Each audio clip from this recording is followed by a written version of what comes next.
Let's explore the key components of a cone and understand how they relate to one another through geometry. This triangle represents a cross-section of a cone. If you were to take a knife and cut directly through the center of a cone from top to bottom, this is what you would see. The horizontal line BC forms the base of our cone, while the vertical line OA represents the height, extending from the center of the base to the apex. To understand the surface area of a cone, we need to identify three critical measurements. Let's label them one by one. First, we have the radius, labeled as r. This is the distance from point O at the center of the circular base to any point on the edge of that base, like point C. Next is the height, labeled as h. This is the perpendicular distance from the center of the base to the apex A. The height is always at a right angle to the base. Finally, we have the slant height, labeled as L. This measures the straight line distance from the apex A to any point on the circumference of the base, such as point C. The slant height is crucial for calculating the surface area of a cone. Notice that these three measurements, the radius, the height, and the slant height, form a right triangle. This is key to understanding how we can relate these measurements using the Pythagorean theorem. Since we have a right triangle, we can apply the Pythagorean theorem to find a relationship between these three critical measurements. We start with L squared on one side of our equation. According to the Pythagorean theorem, this equals r squared plus h squared. This completes our equation. L squared equals r squared plus h squared. This is the Pythagorean theorem applied specifically to the dimensions of our cone. Let's see how each part of this equation corresponds to our cone's dimensions. The slant height squared, L squared, appears on the left side of our equation, while on the right side we have the radius squared, r squared, plus the height squared, h squared. This relationship gives us a powerful tool. If we know any two of these values, we can calculate the third. For instance, if we know the radius and height of a cone, we can determine its slant height using this formula. This is essential for finding the surface area of a cone, which depends directly on the slant height. To summarize what we've learned, a cone has three key measurements: the radius of the base, the height, and the slant height. These three values are related through the Pythagorean theorem, where the slant height squared equals the radius squared plus the height squared. This fundamental relationship helps us understand the geometry of cones and calculate their surface areas. Let's explore the surface area of a cone by breaking it down into its components. This approach will help us understand how to calculate the total surface area step by step. Here, we have a two-dimensional representation of a cone. As you can see, it consists of a triangular shape representing the curved surface and a circle at the bottom representing the base. The radius of the base is a key measurement we'll need for our calculations. We label this distance as r.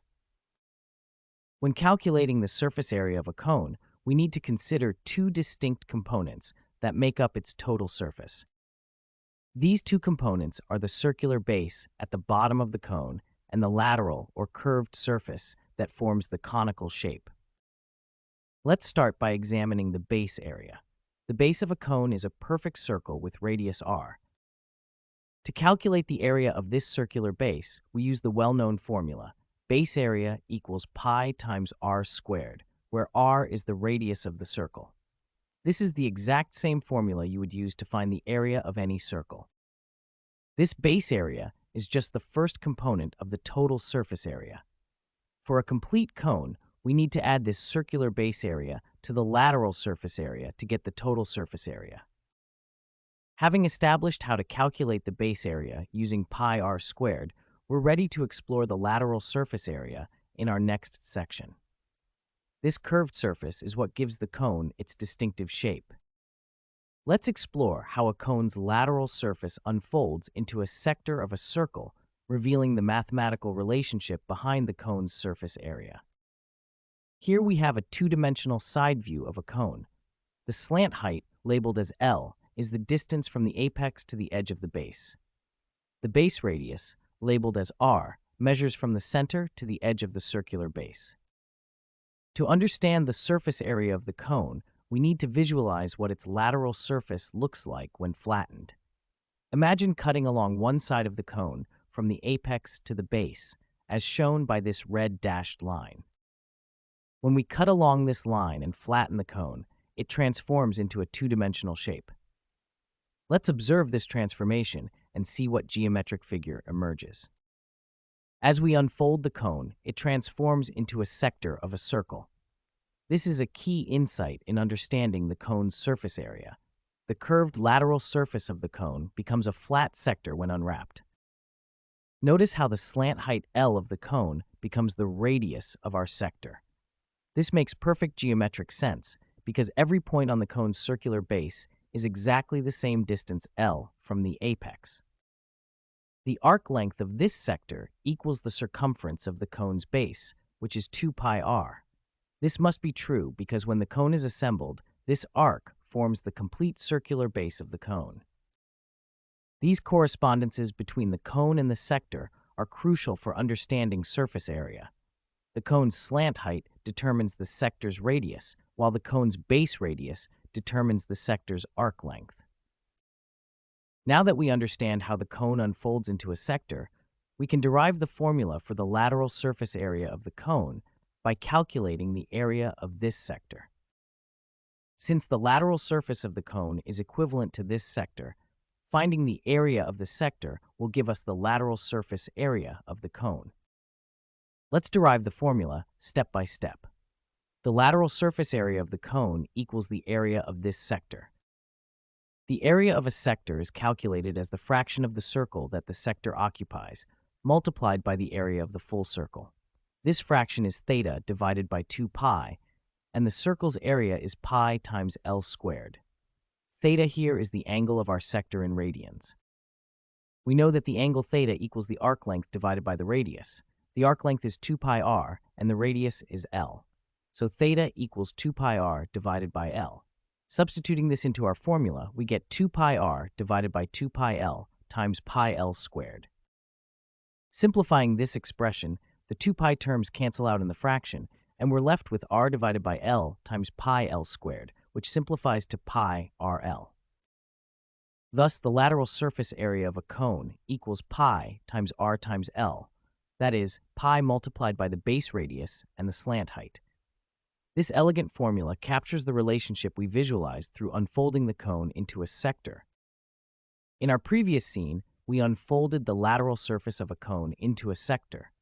Now we'll use this to derive the surface area formula. Here's the unfolded lateral surface of our cone. This sector has a radius equal to L, which represents the slant height of the cone, the distance from the apex to the edge of the base. The curved edge of this sector corresponds to the circular base of the cone. Its length equals 2 pi r, where r is the radius of the cone's base. This makes sense because when we wrap this sector back into a cone, this arc must perfectly match the circumference of the base. To find the area of our sector, let's first consider a full circle with the same radius, L. Our sector is just a portion of this full circle. The complete circumference of this full circle is 2 pi L. We can use this to find what fraction of the full circle our sector represents. The area of our sector equals the fraction of the circle it occupies times the total area of the circle. The fraction is the arc length 2 pi r divided by the full circumference 2 pi L, and the area of the full circle is pi L squared. Let's simplify this expression. The 2 pi in both numerator and denominator cancel out, leaving us with r over L. Then when we multiply by pi L squared, we get pi RL as the lateral surface area of our cone. But the lateral surface isn't the complete surface area. A cone also has a circular base with radius r. The area of this base is pi r squared, using the standard formula for a circle's area. To calculate the total surface area of the cone, we need to add together both the lateral surface area and the base area, so we get pi RL plus pi r squared. We can further simplify this expression by factoring out the common term pi r. This gives us pi r times the quantity L plus r. So the total surface area of a cone is pi r times L plus r. This elegant formula combines both the lateral and base areas into a single expression, where r is the radius of the base and L is the slant height. In geometry, it's often helpful to understand formulas by seeing how they're derived.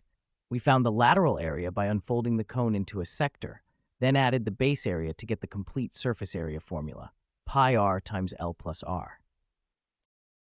In this scene, we'll calculate the surface area of a conical party hat. Surface area is a key concept in geometry that tells us how much material would be needed to cover an object. Here's our party hat. It has a conical shape with a circular base. We need to find how much material would be needed to make this hat. Our party hat has a radius of 4 centimeters at the base and a slant height of 10 centimeters. The slant height is the distance from the tip of the cone to any point on the edge of the base.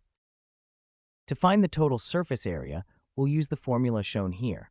Total area equals pi times r times the quantity L plus r. This accounts for both the curved surface and the circular base of our cone. Let's break this down into steps. First, we'll calculate the lateral surface area. That's just the curved surface of the cone, not including the base. For this, we use the formula. Lateral area equals pi times r times L. Now we substitute our values into this formula. We have pi times 4 centimeters for the radius times 10 centimeters for the slant height. Multiplying these values gives us 40 pi square centimeters. Since pi is approximately 3.14, the lateral surface area is about 125.7 square centimeters. This tells us how much paper would be needed for the curved part of the hat. Let's highlight this lateral surface on our party hat. This curved surface forms the main body of the hat and is what gives the cone its distinctive shape. Now for the total surface area, we need to include both the curved surface and the circular base. We use the formula total area equals pi times r times the quantity L plus r. This elegant formula combines both the lateral area and the base area in one calculation. Let's substitute our values again. We have pi times 4 centimeters for the radius times the sum of 10 centimeters for the slant height plus 4 centimeters for the radius. Notice how the radius value appears twice in this formula, reflecting its role in both parts of the surface area. Computing this gives us 56 pi square centimeters, which is approximately 176.0 square centimeters. This is our total surface area, the amount of material needed to make the entire party hat, including both the curved surface and the base.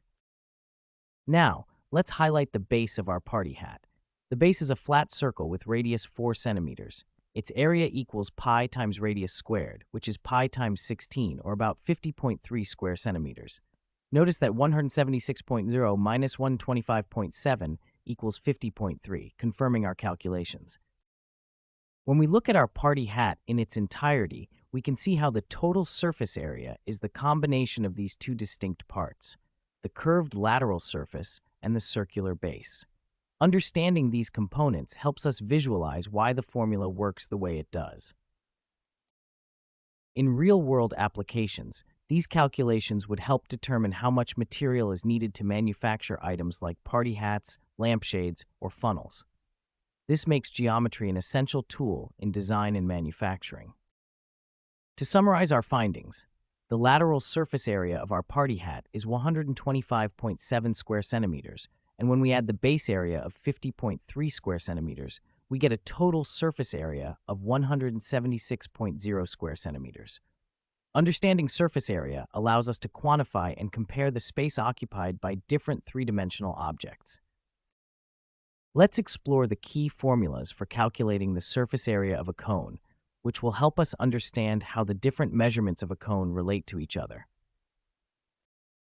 The lateral surface area, or LSA, represents just the curved surface of the cone. It's calculated using the formula pi times radius times slant height.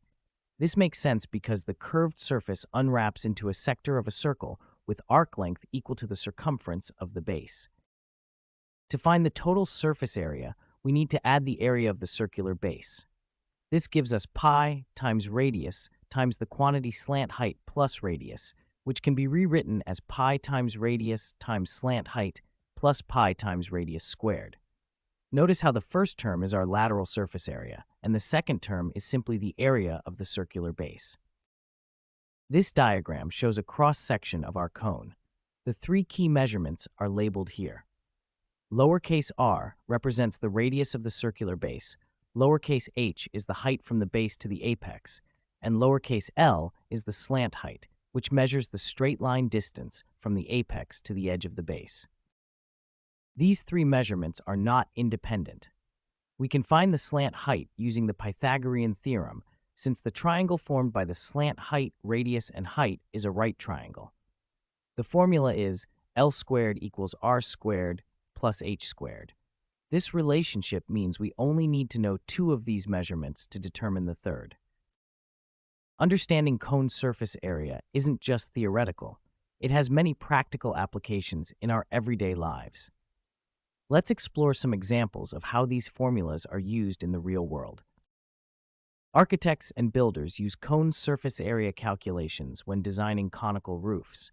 By knowing the exact surface area, they can determine how much material they'll need for roofing, helping to estimate costs and reduce waste during construction. Ice cream cone manufacturers need to know the surface area of their cones to design efficient wrappers. By calculating the exact lateral surface area, they can create wrappers that use the minimum amount of material while still completely covering the cone. Traffic cones need to be highly visible, which requires reflective paint or colored plastic. Manufacturers use surface area calculations to determine exactly how much reflective material is needed for each cone, ensuring safety while optimizing production costs. The design of funnels relies heavily on surface area calculations.